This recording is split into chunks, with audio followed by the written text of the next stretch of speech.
হয়তো কামড়াতে আসতে পারে। জোরে করে কথা বলেন না কেন? কথা বলেন না কেন?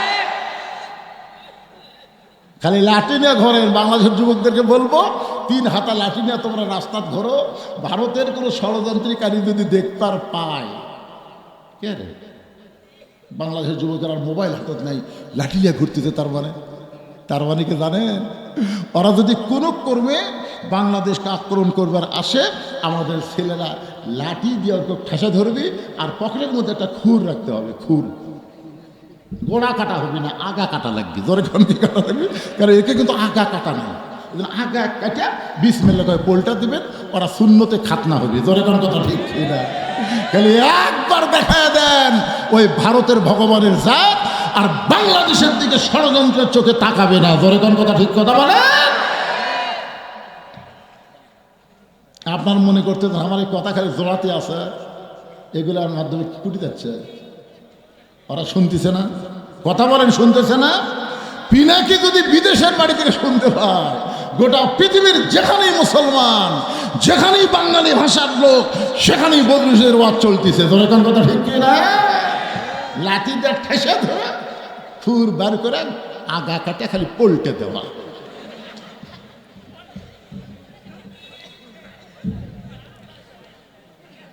একটু মনোযোগ দিয়ে শুনবেন। ওমর ফারুক বললেন, নবী নামাজ নিয়ে আইছে, নামাজ সম্পর্কে আমরা শুনতে চাই। এবার নবী বললেন, সাহাবীরা রে, 24 ঘন্টার মধ্যে 5 ওয়াক্ত। ওয়াক্ত মানে কি? সবাই বলেন। ওয়াক্ত মানে সময়। সূর্য উদয়ের আগে, সূর্য উদয়ের আগে ফজরের 2 রাকাত ফরজ নামাজ আদায় করা লাগবে। ফজরের সালাম ফিরানোর পরে আর কোনো নামাজ নাই। সূর্য যখন পশ্চিম দিকে হেলে যাবে, এমন সময় জোহরের 4 রাকাত ফরজ পড়া লাগবে। সূর্য যখন পশ্চিম দিকে কি হবে? সূর্যের পাওয়ার যখন কমে যাবে, সূর্য থাকবে কিন্তু পাওয়ার তেমন থাকবে না, এমন সময় 4 রাকাত নামাজ আদায় করবা, যে নামাজের নাম হলো আসর। ধরে বলেন, নাম কি? সূর্য অস্ত যাওয়ার সাথে সাথে, অস্ত যাওয়ার সাথে সাথে আপনি ফজরের আজান দিয়ে 8 ঘন্টা পরে জামাত পড়বেন। জোহরে আজান দিয়ে 15 মিনিট পরে জামাত পাবেন। আসরের আজান দিয়ে 15 মিনিট পরে জামাত পাবেন। এশার আজান দিয়ে 15 মিনিট পরে আপনি জামাত পাবেন। কিন্তু মাগরিবের আজান দিয়ে ওই আগেকার নামাজের মতন যদি 15 মিনিট আপনি অপেক্ষা করেন, আশা দেখবেন মসজিদ আছে কিন্তু মুসল্লি। আপনারা বলেন তো, অন্য নামাজ আজান দেওয়ার পরে দেরি করে পড়া যায়, কিন্তু মাগরিবের ফরজ আজান দিয়ে দেরি করি না, তাড়াতাড়ি আমরা কেন পড়ি? যারা নামাজ পড়ি তারা কি আপনারা জানেন? না জানলে কবেন জানি না। জানেন? একেবারে জোরে কর না কেন? জানি না। জানা লাগবে না? পড়ে হুজুর, পড়ে হুজুর, পড়ে, কিন্তু ফেল করে। খেরে পড়ে তো ফেল করে, বোঝে না যায়। তা আমরা নামাজ পড়ি ঠিকই, আমরা বুঝি না। 25 বছরে নামাজ ধরছে, আল্লাহ মাফতাহলি আবওয়াবা রহমতি, এই দোয়া পড়ে। 25 বছরে দোয়া পড়ে। বের হওয়ার সময় আল্লাহুম্মা ইন্নী আসআলুকা মিন ফাদলিক। আমি বললাম, কে ভাই, এটা তো আরবিতে ভালোই কর, বাংলা অর্থ কি? কয় হুজুর, আমি তো আরবি মুখস্থ করছি, বাংলা তো আমি জানি না। মসজিদে ধার দেখ হিন্দু যায় প্রত্যেক দিন, ইমাম সাহেব রুকুর থেকে ওঠার সময় বলে সামি আল্লাহু লিমান হামিদে। এক মুসল্লি কজে করে, আমি তো প্রতিদিনে প্রায় মসজিদ ধার দিয়ে যাই, তোরকে ইমাম যে হামিদা হামিদা কয়, হামিদা কার বউ রে? এ হামিদা কার খালা রে? তোর মুসল্লি বলতে যে ভাই, হামু তো হামিদা শুনি রে, কিন্তু হামিদা ইমামের খালা হবি না বউ হবি তা তো আমি জানি না। আপনারা বলেন তো, হামিদা খালা, এত বছরের নামাজ পড়ে হামিদা মানে কি সেটাই জানে না। পড়ে ঠিকই, বোঝে না, পরীক্ষা দিলেই ফেল করে। বাংলাদেশের যতগুলো আমরা নামাজি আছি, আমরা খালি পড়তেছি, পরীক্ষা ধরলেই ফেল। কি বোঝার দরকার না? মাগরিব নামাজ কেন আজান দিয়ে তাড়াতাড়ি শুরু করা হয়? এতদিন হলে নামাজ পড়তেছেন, এখন পর্যন্ত জানেন না। রাত যখন গাঢ় হয়ে যাবে, আলো ছাড়া নিজের পশম নিজে দেখা যাবে না, কোনো কিছু আলো ছাড়া দেখা যাবে না, এমন সময় 4 রাকাত নামাজ পড়তে হবে।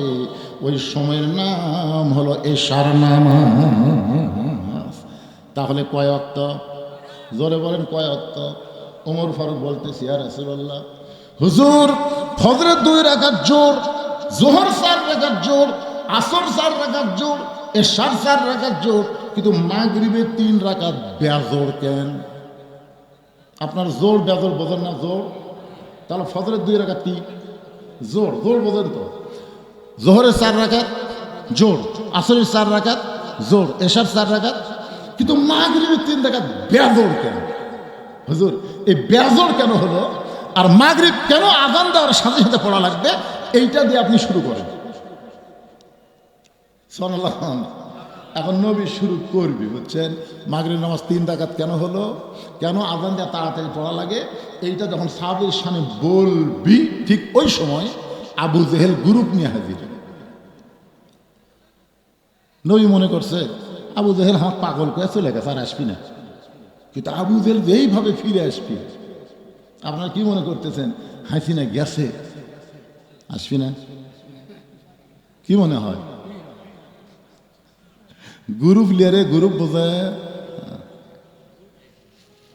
আপনাকে ভয় দেখাচ্ছি না, আসবি না, আসবি না। মেম্বার থেকে প্রধানমন্ত্রী যে দলের পলায়, তারা কোনোদিনও আর ফিরে আসার রাস্তা পাবে না।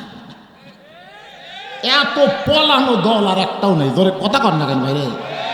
একটা মেম্বার থেকে চেয়ারম্যান, উপজেলা চেয়ারম্যান, তারপর মেয়র টেয়র যা ছিল, এমপি মন্ত্রী, একেবারে সব 300টা এমপির মধ্যে একটা খালি ওই দিনাজপুর ফুলবাড়িয়া মরিছে, একটা খালি মরিছে, আর বাদ বাকি সব চলে গেছে। এরপরও অনেকে চিন্তা করে যদি আসে। আবু জেহেল গ্রুপ নিয়ে হাজির। আবু জেহেল গ্রুপের মধ্যে একজন তেলতেলা, জোরে বলেন কি তেলা? তেলতেলা একজন ছিল, তার নাম হলো আবু সুফিয়ান। আবু জেহেল গ্রুপের মধ্যে তেলতেলা নেতা। তেলতেলা নেতা বোঝেন না?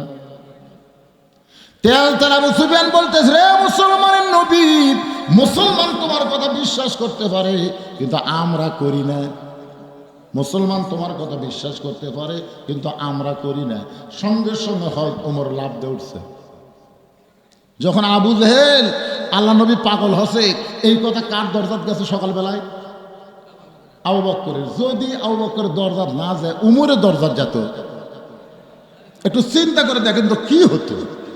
আবু বকর খালি ধরবার আছে, আর উমর ধরবার চাবি।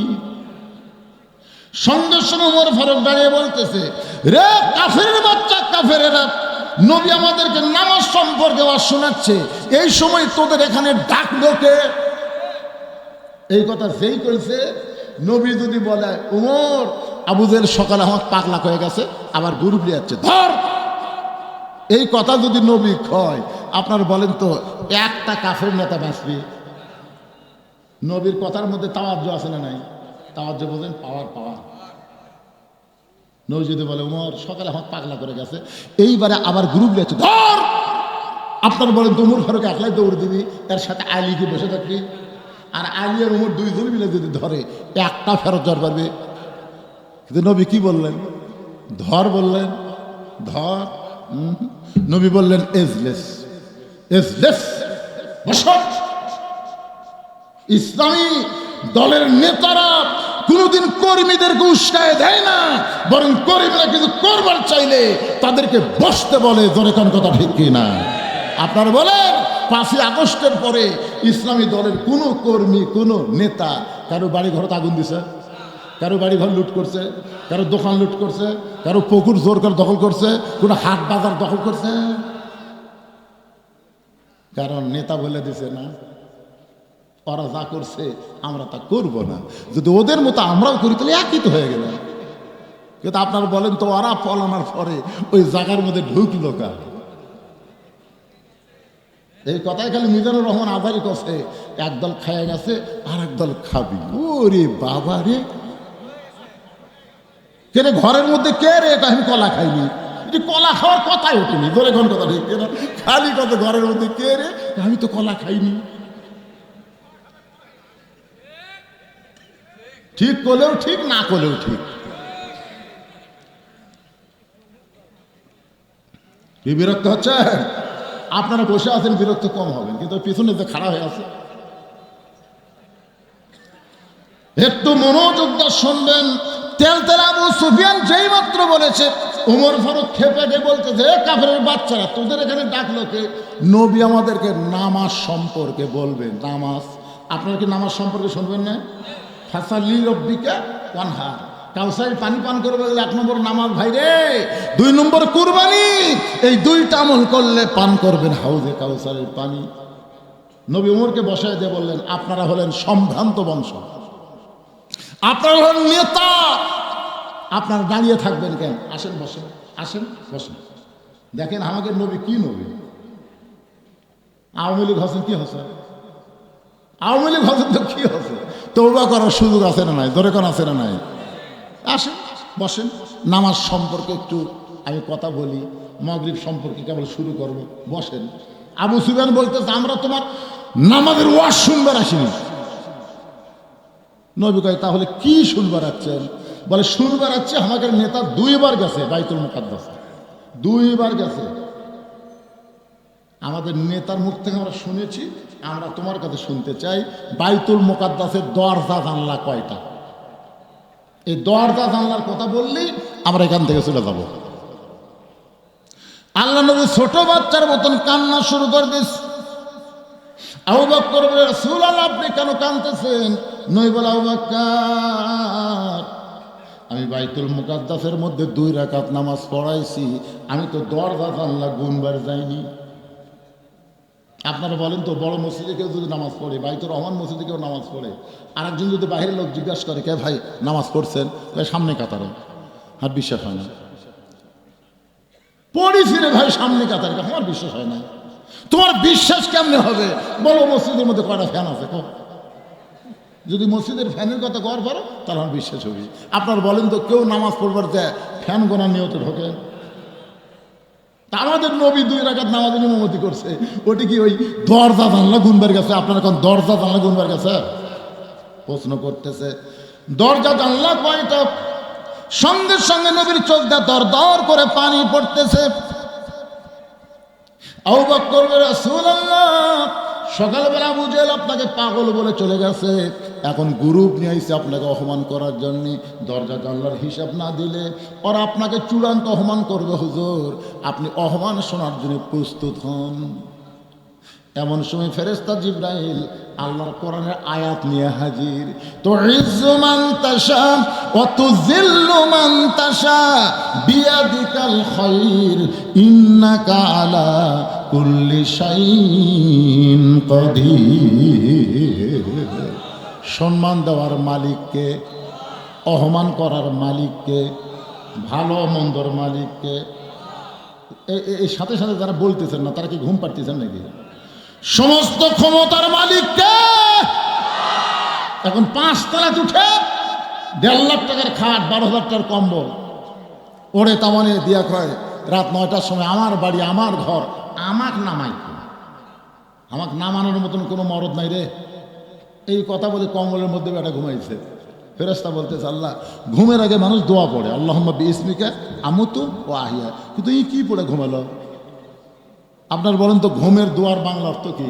ঘুম দেওয়ার মালিককে, চেতন করার মালিককে। আমরা কিন্তু আল্লাহর ভয়ে ঘুমাই। আর ওই বেটা কি অহংকার! রাত 3টার সময় একটা ভূমিকম্প, ধরে কোন কি কম্প, বিল্ডিংয়ের একটু লড়ে উঠছে, এত ফোর্সে নামছে, বুঝলেন? যাই কছে হামাক নামাইকে, এত ফোর্সে নামছে, কম্বলের মধ্যে লুঙ্গি খুলে আছে, ওটাও পরার টাইম পায়নি। ফেরেশতাকে আল্লাহ নামাইলা না হইলা, তাই বলে ন্যাংটা করে নামাইলা। আল্লাহ কয়, ভবিষ্যতের চিন্তা না করে 41 সাল পর্যন্ত থাকবো, হ্যাঁ? তোকে নামাইকে, এ দেশ আমার বাপের, এ দেশ আমার। আল্লাহ এমন করে নামালো, ন্যাংটার চাইতেও খারাপ।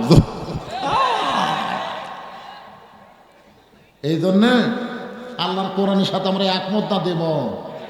তাহলে আমার সঙ্গে যারা পারেন তারা বলেন, না পারেন তো শোনেন।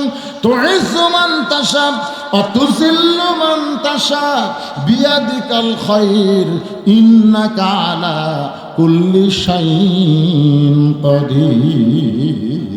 ফেরেশতা জিবরাইল বলে ওরা ফায়না লাকা যিকরাক, ওগো আল্লাহর নবী, আল্লাহর আরশে আপনাকে আল্লাহ নিয়ে যায় সম্মান বাড়ায় দিয়েছে। কেউ যদি আপনাকে অপমান করতে চায় পারবে না, কারণ সম্মান দেওয়ার মালিক কে? নেই বলে জিবরাইল ওরা দরজা জানলার খবর জানতে চায়, কিন্তু আমি তো দরজা জানলার খবর বলতে পারবো না। যে বলে ইয়া রাসূলুল্লাহ, আমি বাইতুল মুকাদ্দাস আমার হাতের উপরে তুলে ধরবো। হুজুর বাইতুল মুকাদ্দাস আপনার চোখের সামনে ঘুরতে থাকবে, আপনি দরজা জানলা গুনে গুনে উত্তর দিয়ে দিবেন। ফেরেশতা জিবরাইল গোটা বাইতুল মুকাদ্দাস নবীর হাতের সামনে চোখের সামনে হাজির করে, এভাবে যখন ঘুরাতে থাকে নবী দরজা জানলা গুনে গুনে যখন উত্তর দেয়, আবু জেহেল বলতেছে চলো যাই। আবু সুফিয়ান বলে নেতা অপমান করার কথা। আবু জেহেল বলতেছে খামাখা গন্ডগোল করে লাভ কিরে, চলো যাই। সমস্ত নেতারা চইলা গেলে আবু জেহেল কিন্তু পিছন ছাড়ে না, আবু সুফিয়ান পিছন ছাড়ে না। বলে নেতা এই চলো যাই মানে বুঝলাম না। আবু জেহেল বলতে চলো যাই মানে যদি জানতে চাস তাহলে প্রকাশ্যে বলা যাবে না, এটা ঘরের মধ্যে বলা লাগবে। ঘরের মধ্যে যা বলতে আবু সুফিয়ান দেখতো দরজা জানলা ঠিক মতো লাগছে কিনা। বলে স্যার ঠিক মতো লাগছে, একটু ফাঁক ফুঁক দেখতো যে কান লাগা আছে কিনা। আবু সুফিয়ানকে কি বলবি রে, এখানে ফাঁকও থাকা চলবি না, কান যদি কেউ লাগায় দেখছেন। আবু সুফিয়ান বলে নেতা কি বলবেন? বলে আসল কথা হলো আব্দুলের এতিম পোলা আল্লাহর নবী। আব্দুলের এতিম পোলা যে আল্লাহর নবী এ ব্যাপারে কোনো সন্দেহ নেই। আবু সুফিয়ান বলতেছে ওটা বেড়ে গিয়ে বললি তো হয়। যারা মানুষের তৈরি আইন দিয়ে বাংলাদেশ চলায় ওরাও জানে আল্লাহর কোরআন হলো আল্লাহর আইন। ধরে কোন কথা কথা কন জানে কি কথা কন জানে না? জানে, কিন্তু জানার পরেও মানে না। আবু সুফিয়ান বলে নেতা তাহলে খবর কি?